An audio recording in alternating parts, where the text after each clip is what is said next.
Hi friends, welcome back to my channel. ನಾನು ನಿಮ್ಮ Pavitra. Sunday special palak chicken ಮಾಡೋದು ಹೆಂಗೆ ಅಂತ ತೋರಿಸ್ತಾ ಇದ್ದೀನಿ. ಬನ್ನಿ, ಇದಕ್ಕೆ ಏನೇನು ಬೇಕು ಅಂತ ಹೇಳ್ತಾ ಇದ್ದೀನಿ. ಮೊದಲಿಗೆ ನಾನು ಒಂದು ಬಾಣಲಿನ ಇಟ್ಕೊಂಡಿದ್ದೀನಿ, ಸ್ಟವ್ ಹಚ್ಕೊಂಡು ಅದಕ್ಕೆ ಸ್ವಲ್ಪ ಎಣ್ಣೆ ಹಾಕೋತಾ ಇದ್ದೀನಿ. ಸ್ಪೈಸಸ್ಗೆ ಏನೇನು ಬೇಕು ಅಂತ ಹೇಳ್ತಾ ಇದ್ದೀನಿ. ನಾನಿಲ್ಲಿ ಮೆಣಸು ಮತ್ತು ಚಕ್ಕೆ, ಲವಂಗ, ಕಸೂರಿ ಮೇಥಿ, ಸ್ವಲ್ಪ ಏಲಕ್ಕಿ, ಒಂದು 3 ಏಲಕ್ಕಿ ತೊಗೊಂಡಿದ್ದೀನಿ. ಮತ್ತು ಸ್ವಲ್ಪ ಕೊತ್ತಂಬರಿ ಸೊಪ್ಪು, ಹಸಿಮೆಣಸಿನ್ಕಾಯಿ, ಟೊಮೊಟೊ, ಈರುಳ್ಳಿ, ಸ್ವಲ್ಪ ಪುದೀನ. ಜಾಸ್ತಿ ಪುದೀನ ಬೇಡ, ಅದಕ್ಕೆ ಸ್ವಲ್ಪ ಪುದೀನ. ಮಸಾಲೆನ ಫಸ್ಟು ಸ್ವಲ್ಪ ಎಣ್ಣೆ ಕಾದಿದ್ದಂಗೆ ಹಾಕಿ ಫ್ರೈ ಮಾಡ್ಕೋಬೇಕು. ಅದಕ್ಕೆ ನಾನು ಹಸಿಮೆಣಸಿನ್ಕಾಯಿ, ಈರುಳ್ಳಿ ಮತ್ತು ಟೊಮೊಟೊ. ಈರುಳ್ಳಿ ಸ್ವಲ್ಪ ಬೆಂದರೆ ಸಾಕು, ಎಣ್ಣೆಲಿ ಸ್ವಲ್ಪ ಫ್ರೈ ಆದರೆ ಸಾಕು. ಇದಕ್ಕೆ ಸ್ವಲ್ಪ ಪುದೀನ ಹಾಕೋತಾ ಇದ್ದೀನಿ. ಪುದೀನ ಜಾಸ್ತಿ ಬೇಡ, ಇದಕ್ಕೆ ನಾವು ಪಾಲಕ್ ಚಿಕನ್ ಆಗಿರೋದ್ರಿಂದ ಜಾಸ್ತಿ ಬೇಡ ಇದಕ್ಕೆ. ಆನಂತರ ಸ್ವಲ್ಪ ಕೊತ್ತಂಬರಿ ಸೊಪ್ಪು, ಅದನ್ನು ಹಾಕ್ಕೊಂಡು ಚೆನ್ನಾಗಿ ಸ್ವಲ್ಪ ಫ್ರೈ ಮಾಡ್ಕೊಳ್ಳೋಣ. ಇದು ರುಬ್ಬಕ್ಕೆ ಮಸಾಲೆ ನಾನು ರೆಡಿ ಮಾಡ್ಕೊತಾ ಇರೋದು. ಹಾಗೆ ಒಂದು ಟೊಮೊಟೊ ಹಾಕ್ಕೊಂಡಿದ್ದೀನಿ. ಟೊಮೊಟೊನೂ ಹಾಕ್ಕೊಂಡು ಕೂಡ ಇದನ್ನು ಸ್ವಲ್ಪ ಚೆನ್ನಾಗಿ ಫ್ರೈ ಮಾಡ್ಕೊಳ್ಳೋದು. ಜಾಸ್ತಿ ಬೇಯೋ ಅಷ್ಟು ಏನಿರಲ್ಲ, ಎಣ್ಣೆಲಿ ಸ್ವಲ್ಪ ಫ್ರೈ ಆದರೆ ಸಾಕು. ಸ್ನೇಹಿತರೆ, ಯಾರೆಲ್ಲ ನನ್ನ ಚಾನಲ್ ಸಬ್ಸ್ಕ್ರೈಬ್ ಆಗಿಲ್ಲ, ಪ್ಲೀಸ್ ಸಬ್ಸ್ಕ್ರೈಬ್ ಮಾಡ್ಕೊಂಡು ನನ್ನ ಚಾನಲ್ನ ನೋಡಿ, ಪ್ಲೀಸ್ ಸಪೋರ್ಟ್ ಮಾಡಿ. ಹಾಗೆ ಇದು ಸ್ವಲ್ಪ ಫ್ರೈ ಆದಮೇಲೆ ಪಾಲಕ್ ಸೊಪ್ಪು ಇಟ್ಕೊಂಡಿದ್ದೆ, ನೀಟಾಗಿ ಚೆನ್ನಾಗಿ ತೊಳ್ಕೊಂಡು ಅದನ್ನು ಹಾಕೋತಾ ಇದ್ದೀನಿ. ಅದನ್ನು ಕೂಡ ಜಾಸ್ತಿ ಏನು ಬೇಯಿಸೋ ಅಷ್ಟು ಇರಲ್ಲ, ಹಸಿ ರುಬ್ಬಿ ಹಾಕಿದ್ರೆ ಅಷ್ಟು ಚೆನ್ನಾಗಿರಲ್ಲ. ಸ್ವಲ್ಪ ಎಣ್ಣೆಲಿ ಈ ಥರ ಫ್ರೈ ಮಾಡಿಕೊಂಡ್ರೆ ಸ್ವಲ್ಪ ಹಸಿ ಸ್ಮೆಲ್ ಹೋಗುತ್ತೆ, ಚೆನ್ನಾಗಿರುತ್ತೆ ಇದು ಪಾಲಕ್ ಚಿಕನ್ನು. ಜಾಸ್ತಿ ಮಸಾಲೆ ಏನು ಹಾಕೋ ಅಷ್ಟಿರಲ್ಲ ಇದು. ಇದಕ್ಕೆ ಸ್ವಲ್ಪ ಅರಿಶಿನ ಮತ್ತು ಗರಂ ಮಸಾಲ, ಸ್ವಲ್ಪ ಧನಿಯಾ, ಇಷ್ಟನ್ನು ಹಾಕೋತಾ ಇದ್ದೀನಿ. ಚಿಕನ್ ಮಸಾಲ ಆಪ್ಷನಲ್ಲ, ನಿಮಗೆ ಬೇಕಿದ್ದರೆ ಹಾಕ್ಕೊಳ್ಳಿ, ಇಲ್ಲಾಂದರೆ ಇಲ್ಲ. ಧನಿಯಾ, ಗರಂ ಮಸಾಲ ಮತ್ತು ಅರಿಶಿನ ಇದ್ದರೆ ಸಾಕು. ಖಾರಕ್ಕೆ ನಾವು ಮೆಣಸಿನ್ಕಾಯಿ ಹಾಕ್ಕೊಂಡಿದ್ದೀವಲ್ವ, ಹಾಗಾಗಿ ಚಿಲ್ಲಿ ಪೌಡರ್ ಏನು ನಾನು ಯೂಸ್ ಮಾಡ್ತಾಯಿಲ್ಲ. ಇದು ಹಾಕಿ ಮತ್ತು ಸ್ಟವ್ನ ಆಫ್ ಮಾಡಿಬಿಡ್ತಾ ಇದ್ದೀನಿ, ಮಸಾಲೆ ಎಲ್ಲ ಸೀದೋಗ್ಬಿಡುತ್ತೆ ಅಂತ.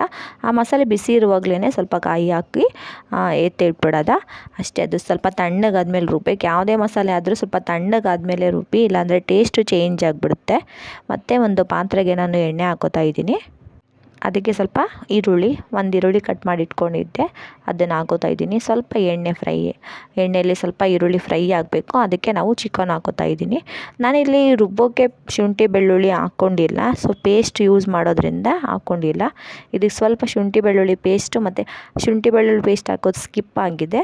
ಶುಂಠಿ ಬೆಳ್ಳುಳ್ಳಿ ಪೇಸ್ಟು, ಅರಿಶಿನ ಹಾಕ್ಕೊಂಡು ಚಿಕನ್ನ ಚೆನ್ನಾಗಿ ಫ್ರೈ ಮಾಡ್ಕೋಬೇಕು.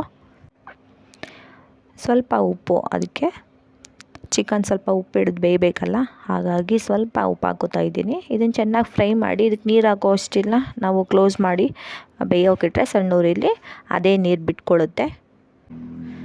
ಚೆನ್ನಾಗಿ ಹಿಂಗೆ ಫ್ರೈ ಮಾಡಿಬಿಟ್ಟು ಮತ್ತೆ ಕ್ಲೋಸ್ ಮಾಡಿಬಿಟ್ರೆ ಅದು ಸ್ವಲ್ಪ ಹಬೆಲೆ ಚೆನ್ನಾಗಿ ನೀರು ಬಿಟ್ಕೊಳ್ಳುತ್ತೆ. ಒಂದು 10 ನಿಮಿಷ ಆದಮೇಲೆ ನೋಡಿ ಈ ಥರ ಅದೇ ನೀರು ಬಿಟ್ಕೊಂಡಿರುತ್ತೆ. ನಾವು ನೀರು ಹಾಕ್ಕೊಂಡು ಚೆನ್ನಾಗಿ ಬೇಯಿಸೋ ಅಷ್ಟೇನಿರಲ್ಲ, ಇಷ್ಟು ಚಿಕನ್ ಬೆಂದರೆ ಸಾಕು.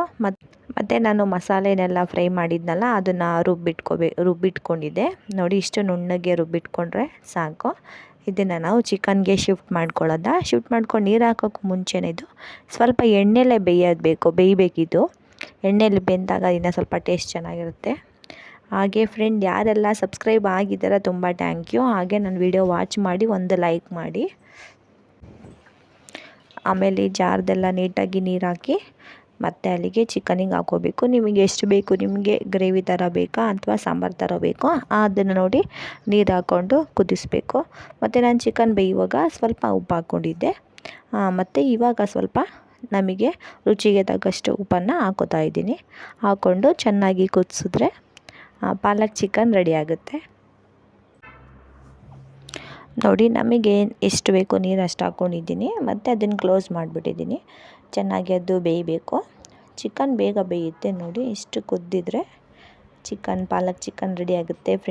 ಫ್ರೆಂಡ್ಸ್, ನನ್ನ ವಿಡಿಯೋ ಇಷ್ಟ ಆದರೆ ಲೈಕ್ ಮಾಡಿ, ಸಬ್ಸ್ಕ್ರೈಬ್ ಆಗಿ ನನ್ನ ಚಾನಲ್ಗೆ. ಯಾರೆಲ್ಲ ಸಬ್ಸ್ಕ್ರೈಬ್ ಆಗಿದ್ದಾರಾ ಪ್ಲೀಸ್ ನನ್ನ ವಿಡಿಯೋ ವಾಚ್ ಮಾಡಿ ಒಂದು ಲೈಕ್ ಮಾಡಿ.